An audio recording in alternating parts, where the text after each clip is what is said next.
Dans, dans son ouvrage qui s'appelait « Le naufrage de l'université », Michel Freytag disait que l'université, c'est une institution qui était fidèle à une mission: développer la faculté de juger les gens, leur donner une pensée critique, leur transmettre le patrimoine intellectuel, culturel, scientifique de l'humanité, peut-être développer des nouveaux savoirs, mais le faire avec une recherche qui serait une recherche libre, qui est tout le contraire de la recherche instrumentale que vient de décrire Gilles Gagné. Et il disait par ailleurs que cette institution était en train de se transformer en organisation, puis n'avait plus rien à voir avec l'institution parce que plutôt que d'être fidèle à une mission idéale, elle devenait de plus en plus branchée en réseau avec d'autres organisations autour d'elle, qui étaient les organisations économiques et les corporations, auxquelles elle finissait étrangement par ressembler d'ailleurs par une sorte de copier-coller ou d'osmose ou de contamination croisée. Depuis quelques années, les universités et les cégeps aussi, il faut bien le dire, j'en parlerai tantôt, sont sous le coup d'une série de batteries de mesures de médecine de cheval visant à les transformer d'institutions à organisations. Bien sûr, l'austérité arrive en quelque sorte comme la cerise sur le sundae, mais ça fait longtemps que c'est commencé. On a, évidemment, avec l'IRIS, avec mon collègue Maxime Ouellette, Gilles Gagné a fait aussi un ouvrage à l'époque main basse sur l'éducation. Il y a bien des ouvrages, et l'ouvrage de Michel Freytag dont j'ai parlé, Naufrage de l'université. Ce sont tous des ouvrages qui répertorient depuis longtemps la mutation en cours, la maladie. On suit la maladie pas à pas, à mesure que, d'abord, les frais de scolarité sont changés, la nature du financement est changée, la gouvernance est changée pour enlever le pouvoir aux profs puis le donner à des conseils d'administration peuplés d'administrateurs venus du monde des affaires. L'assurance qualité est implantée comme une volonté de mesurer le input-output, c'est-à-dire combien d'argent on met dans l'université puis qu'est-ce qu'on en retire comme résultat. On veut savoir où va notre argent, comme dit le Journal de Montréal. Si on met de l'argent là-dedans, on veut que ça se traduise par des retombées sonnantes et trébuchantes et on ne veut pas que des gens perdent leur temps avec ces ressources, entre guillemets. Donc, il y a une série de mesures qui visent à mettre l'université sous tension, à créer une pression pour l'obliger à aller quêter de l'argent ailleurs, au premier chef dans le secteur privé. Plus on la prive de financement, plus on l'oblige à se transformer parce qu'elle doit, comme disait Roch Denis à l'époque, il était recteur de l'UQAM, « Je suis le plus grand quêteux de Montréal ». Donc, elle doit aller tendre la main aux entreprises, etc. Et bien sûr, après arrive l'austérité qui va, encore une fois, ajouter à cette tension en coupant un peu partout. Et plus l'université va être mise sous tension, plus ça va induire des transformations institutionnelles. C'est le vrai sens, d'ailleurs, de ce programme d'austérité. On dit qu'il sert à relancer l'économie alors que tout le monde voit bien qu'il ne fait qu'aggraver la dépression. Mais la raison en est fort simple, c'est que son vrai but, c'est la transformation institutionnelle. Comme l'a dit le président du Conseil du Trésor, Martin Coiteux, l'objectif est d'entrer dans l'État du 21e siècle.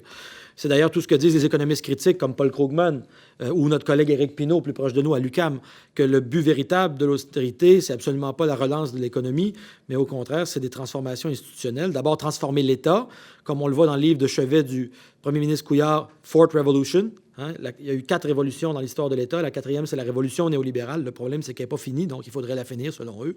Donc, il faut transformer l'État vers un État minceur, un night watchman state, comme chez John Stuart Mill, un État tout petit, pour libérer le secteur privé et ensuite prendre le système d'éducation nationale qui appartient au peuple et le brancher sur ce secteur privé qui, lui, finalement, serait le vrai moteur de la prospérité et du progrès.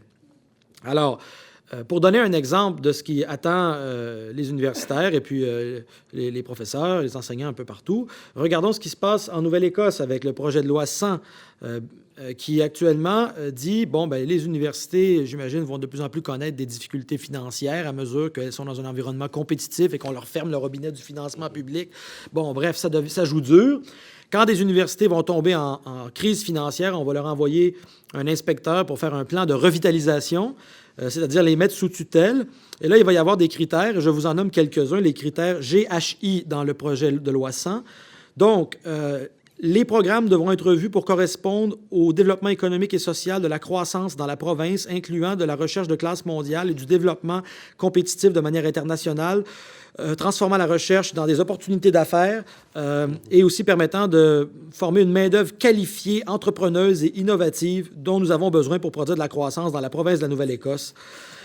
Et les programmes qui devront prouver leur pertinence pour wider society and economy. Ensuite, dans ce plan, il y aura des mesures pour l'échange de connaissances et d'innovation avec le secteur privé, incluant des collaborations entre l'université et l'industrie, et ensuite une analyse des opportunités de sauver de l'argent, cost saving, que nous pourrions atteindre à travers la collaboration avec d'autres universités, incluant par l'élimination, la consolidation ou la spécialisation des facultés, départements et programmes. Donc, autrement dit, si ça correspond aux besoins de la business, ça va. Sinon, on sort le ciseau et rajouter dans l'équation que les professeurs n'auront plus le droit de grève ou de contester ces transformations. Le plan de revitalisation, il est interdit de le contester de quelque façon.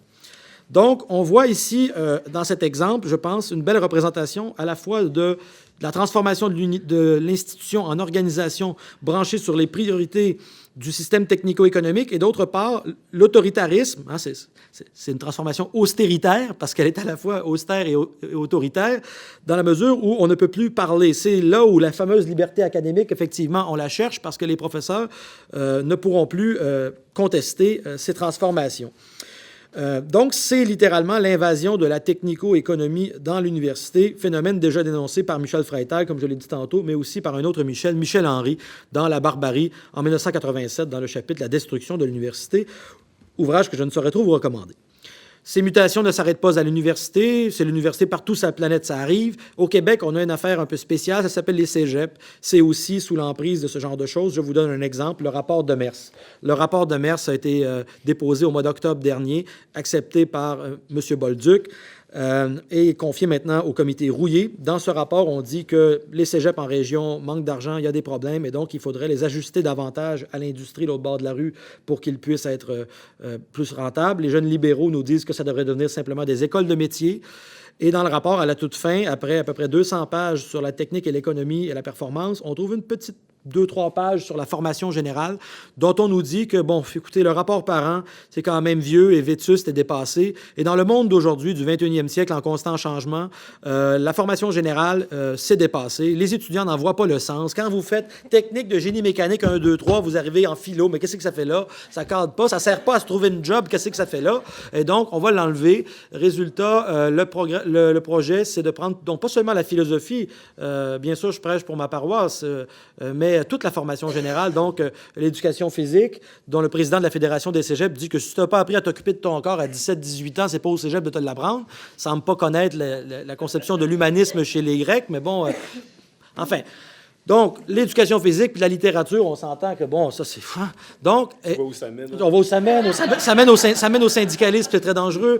Et donc, on va mettre ça, on va pas l'enlever, parce que dans le passé, quand on a essayé de l'enlever ou de dire ouvertement on va fermer les cégeps, on a eu des problèmes. Hein? François Legault avait essayé, il avait dit les cégeps, c'est des jeunes là, qui jouent de la guitare puis qui prennent de la drogue, il faut fermer ça, les cégeps. Quand ça arrive, ça fait une levée de bouclier. Donc, à la place, on va y aller par en arrière, c'est-à-dire on va introduire l'idée du libre choix de cours. Et là, vous pourrez prendre des cours au choix. Il y aura un minimum, mais après ça, si vous voulez prendre la philo, vous la prendrez, mais sinon, vous pourrez toujours prendre ping-pong 1, 2, 3. Et évidemment, il est à parier que les cours difficiles, souvent, qui exigent de l'étudiant de sortir de soi puis de se casser la tête un peu pour devenir quelqu'un d'autre que ce qu'il était avant d'entrer, bien, ces cours-là vont peut-être être, surtout dans les horaires pressurisés des étudiants, perdre la faveur. Et à la place, on va avoir des classes de ping-pong remplies et on aura des classes de philo vides. Et donc, par attrition, éventuellement, on aura démantibulé la formation générale, la philo, et accessoirement, ce bijou, ce fleuron national du Québec que sont les cégeps et que nous devrions protéger au lieu de vouloir les abolir pour nous assimiler à l'Ontario. Bon. Donc, voilà ce qui se passe avec les cégeps. Et là-dedans, la pensée est menacée, comme l'a bien dit Gilles Gagné, la figure synthétique de l'intellectuel, du professeur est menacée, l'enseignement est dénigré, et ça mène à un monde dans lequel l'école est de moins en moins un lieu qui peut introduire de la distance ou de la tension à l'égard de ce qui se fait dans la réalité unidimensionnelle. Je parle ici le vocabulaire d'Herbert Marcuse, sur lequel je donne des cours ces jours-ci. Marcuse nous dit on s'enferme de plus en plus dans un monde unidimensionnel. Ce monde-là colonise le langage, détruit la culture, détruit même la philosophie, détruit l'école, parce que l'idée, c'est...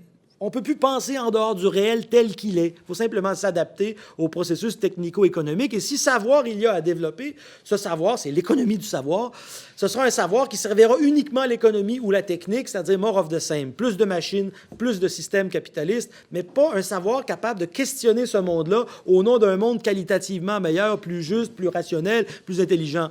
Okay? Donc, il y a ici une sorte d'enfermement, de réduction unidimensionnelle du savoir. Le recteur, d'ailleurs, de cette université le dit mieux que personne. L'université sert à former des cerveaux pour les entreprises. Et donc, une pensée marchandise pour un monde marchand. Voici donc le genre de réduction à laquelle on assiste. Alors, dans ce contexte-là, comme le disait encore une fois Freytag, le rôle des intellectuels, c'est de crier au secours. Hein? Comme disait Walter Benjamin, il faut tirer sur le frein d'urgence et dire ça n'a pas d'allure. Parce que ce qui se joue là, bien sûr, là-dedans, il y a des jobs qui vont se perdre, il y a des dangers pour des institutions qui vont pouvoir être soit rationalisées, fermées, coupées. Il y a plein d'enjeux comme ça, je dirais, qui sont matériels.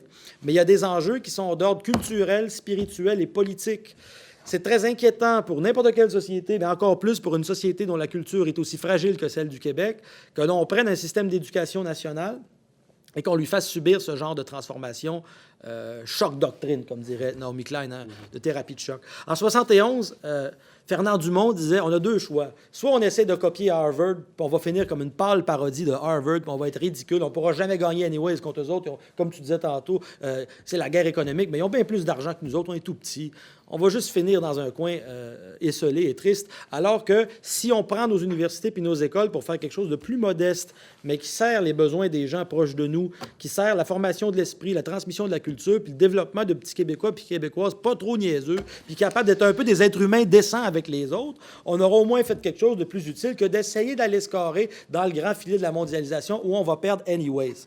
Donc, là, ici, ça suppose une réflexion sur qu'est-ce que ça veut dire un intellectuel, ça veut dire quoi un prof, ça veut dire quoi la connaissance, le savoir, ça veut dire quoi les finalités de l'institution. Alors, bien sûr, il y a quantité de luttes à mener à court terme pour défendre les jobs, défendre les salaires, bon, celle des chargés de cours, celle des profs. Il y a toutes sortes de luttes matérielles, elles sont très importantes, il ne faut pas les abandonner pour autant, mais elles doivent absolument être situées dans ce cadre plus global d'une réflexion sur les finalités de l'institution, et j'oserais même dire les finalités de l'État. Hein. Il y a quelques années, dans le Devoir, on apprenait que le même recteur avait proposé, le vôtre, avait proposé de mettre les universités du Québec au service du plan Nord. Alors là, si le rôle de l'État puis le rôle de l'université, ça devient juste de dérouler le tapis rouge pour des compagnies minières qui, par ailleurs, vont piller le sous-sol, faire de l'extractivisme, ou des compagnies pétrolières, ou Dieu sait quoi, qui mènent à la destruction écologique dont Gilles Gagné parlait tantôt, là, l'université ne joue pas son rôle du tout de chien de garde critique, de réflexion, de ou non, on s'en va vers une société plus vraie, plus juste, plus belle, ou plus libre, ou moins libre, plus laide, plus... bon, elle ne peut pas jouer ce rôle-là. Donc, il me semble que là, il y a une réflexion générale à savoir qu'est-ce qu'on fait au Québec avec l'État du Québec, puis qu'est-ce qu'on fait avec notre système d'éducation nationale, et au service de qui il va être. Et là, il faut choisir. Soit on fait une éducation qui, effectivement, est au service d'un monde unidimensionnel, d'un monde du capitalisme globalisé, ou on défend une éducation, comme c'était déjà le cas dans les meilleures intentions du rapport Parent, qui avait quand même des contradictions dans ce rapport, mais il y a quand même des maudits bons bouts là-dedans. Bon, mais comme Guy Rocher le fait souvent valoir d'ailleurs, une éducation humaniste, la culture, hein, ou sinon l'alternative, c'est simple, c'est la barbarie. Hein, c'est le dernier livre d'Alessandro Baricco, Les barbares. C'est un monde dans lequel on n'approfondit plus rien, on reste en surface, on se déplace latéralement, on surfe, et au fond, c'est le mouvement pour le mouvement, l'efficience pour l'efficience, mais où au fond, on ne connaît plus véritablement rien, on ne fait plus attention à rien, et on se demande encore qu'est-ce qui reste d'humain pour des gens qui, finalement, finissent par être aussi machinisés que les machines avec lesquelles ils dealent ou avec l'économie machinisée avec laquelle ils fonctionnent. Voilà. Merci.